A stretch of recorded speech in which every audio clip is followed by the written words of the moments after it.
10 अप्रैल की दोपहर को उत्तर प्रदेश के बुलंदशहर की यह घटना है। बुलंदशहर कोतवाली को टेलीफोन से सूचना मिलती है कि एक महिला सिपाही रूपा तोमर लेडी कांस्टेबल होती हैं, उन्होंने फांसी लगाकर आत्महत्या कर ली। रूपा कोतवाली में ही तैनात थी। वह शहर के कृष्णा नगर मोहल्ले में सुशील सिंह के यहाँ किराए पर रहती थी।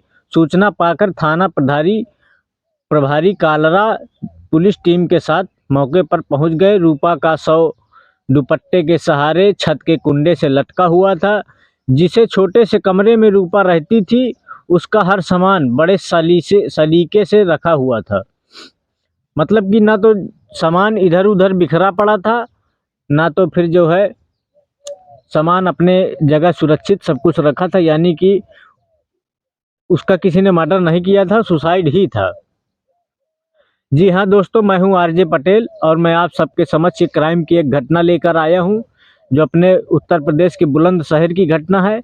अगर आपको पसंद आए तो लाइक करें, सब्सक्राइब करें, ताकि मेरा भी हौसला बढ़े और मैं आप सबके लिए एक नई कहानी के साथ दोबारा प्रस्तुत हूँ। तो दोस्तों आइए चलते हैं घटना की तरफ। पुलिस ने घटना स्थल की जांच की तो वहां 2-3 लाइन का एक सुसाइड नोट भी मिला। उसमें बड़े ही संतुलित शब्दों में लिखा था, मैं अपनी मर्जी से जान दे रहे हूँ, अपनी मौत की मैं खुद जिम्मेदार हूँ, इस मामले में किसी से पूछताछ ना की जाए। मतलब कि जो लेडी कांस्टेबल ने अपनी आत्महत्या की थी, उसने तो सुसाइड नोट में साफ लिख दिया था कि मतलब मेरे सुसाइड करने से किसी को सजा या किसी से पूछताछ कुछ ना किया जाए। मैं अपनी सुसाइड की अपनी खुद की जिम्मेदार हूँ, मैं अपनी स्वेच्छा से अपनी जान दे रही हूँ। थाना प्रभारी ने इस मामले की सूचना पुलिस के वरिष्ठ अधिकारियों को दे दी। सूचना पाकर एसपी सिटी अजय कुमार साहनी और deputy MP city Rakesh Kumar भी मौके पर पहुंच गए। कुंडे से लटका शव और मौके पर मिले सुसाइड नोट से प्रथम इष्टता का यह मामला आत्महत्या का ही लग रहा था। रूपा का मोबाइल भी वहीं रखा हुआ था। मोबाइल में कुछ मिस कॉल भी पड़ी थी, जो रात से लेकर सुबह तक आई थी। इससे अंदाजा लगाया जा सकता था कि उसने रात में ही किसी वक्त फांसी लगाकर जान दी हुई है, अपनी जीवन लीला समाप्त की होगी। पुलिस को यही शक था कि जीवन लीला अपनी खुद ही समाप्त की है। पुलिस ने रूपा का रिकॉर्ड देखा तो पता चला कि वह मूल रूप से बागपत गांव के हिलवाड़ी निवासी मंगेराम तोमर की बेटी थी। पुलिस ने उसके घर वालों को सूचना भिजवा दी। रूपा ने 24 घंटे की छुट्टी ले रखी थी। घटना के समय वह छुट्टी पर थी। सवाल यह था कि आत्महत्या करने के लिए उसने सोच समझकर अवकाश लेकर आत्महत्या की थी। 23 वर्षीय रूपा के अचानक इस तरह आत्महत्या कर लेने से उसके साथी जितने पुलिसकर्मी थे, सब लोग हैरान थे, क्योंकि वह हंसमुख स्वभाव की युवती थी। उसने कभी ऐसा कुछ जाहिर अपने दोस्तों से भी नहीं किया था कि जिससे लगता कि वह परेशान है, उसकी ज़िंदगी में कोई परेशानी है। इस बात का उसने किसी को संकेत भी नहीं किया, ना ही किसी से अपने बारे में कोई चर्चा की। रूपा ने अपने साथियों को बताया कि 1 महीने के बाद उसका विवाह होने वाला है। ऐसे में उसने अचानक ऐसा कदम क्यों उठाया, जबकि उसका विवाह होने वाला था? विवाह से पहले उसने आत्महत्या क्यों की? सवाल यही उठ रहा था। किसी की समझ में नहीं आ रही थी। आत्महत्या की कोई स्पष्ट कारण नहीं मिल रहा था। ऐसे में यही सोचा गया कि उसने किन्हीं निजी कारणों से आत्महत्या की होगी। रूपा ने चूंकि किसी को जिम्मेदार नहीं ठहराया था, इसलिए विशेष जांच का कोई औचित्य नहीं था। फिर भी एहतियात के तौर पर पुलिस ने फॉरेंसिक एक्सपर्ट की टीम को घटना स्थल पर बुलवा ही लिया। इस टीम द्वारा मुआयना करके मौके से जरूरी नमूने एकत्र किए गए। प्राथमिक कार्रवाई के बाद पुलिस ने रूपा के शव को पोस्टमार्टम के लिए भेज दिया। उसके परिजनों के थाने का इंतजार करने लगी।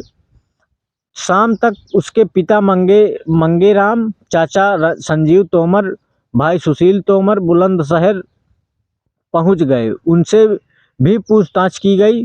उन्होंने बताया कि 1 महीना पहले ही रूपा की सगाई हुई थी। 16 जून को उसका विवाह होना था। वे लोग विवाह की तैयारियों में जुटे हुए थे। अपने विवाह के लिए खुद भी खरीदारी करने वाली थी। रूपा के घर वाले ऐसी कोई वजह नहीं बता सके जिसके चलते रूपा हताशा के पायदान पर पहुंच गई हो। उसकी साथी महिला पुलिसकर्मी का भी कहना था कि रूपा अपने विवाह को लेकर बहुत खुश थी। थाने में चूंकि रूपा की राइटिंग मौजूद थी, इसलिए पुलिस ने पुष्टि के लिए सुसाइड नोट की राइटिंग का मिलान रूपा की राइटिंग से करके देखा। उसकी राइटिंग सुसाइड नोट से पूरी तरह मेल खा रही थी। इससे स्पष्ट हो गया था कि सुसाइड नोट उसी का लिखा हुआ था।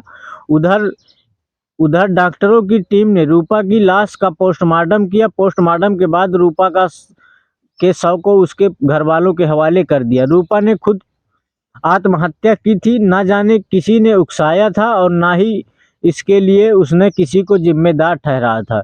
इसलिए पुलिस ने जांच बंद कर दी।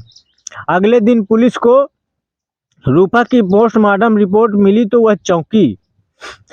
रिपोर्ट में साफ तौर पर लिखा था कि रूपा की मौत गला दबाने से सांस रुकने के चलते हुई थी, यानी उसकी हत्या की गई थी। रिपोर्ट में हत्या का समय 8 से 10 के बीच बताया गया था।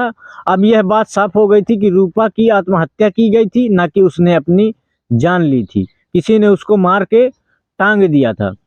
अब यह बात साफ हो गई थी कि रूपा की हत्या करने के बाद उसके शव को दुपट्टे से लटकाया गया था ताकि मामला आत्महत्या का लगे। लेकिन सवाल यह था कि अगर हत्या हुई थी तो रूपा ने सुसाइड नोट क्यों लिखा था। ताज्जुब की बात यह थी कि मौके पर जोर जबरदस्ती के चिन्ह भी नहीं थे जिससे यह माना जाता कि वह किसी ने उसे दबाव में ऐसा करवाया होगा। हकीकत जानने के बाद एसएसपी उमेश कुमार सिंह चौंके। मामला चूंकि उनके ही विभाग की सिपाही की हत्या का था, इसलिए उन्होंने जांच में थाना पुलिस के साथ साथ अपराध शाखा की टीम को भी लगा दिया।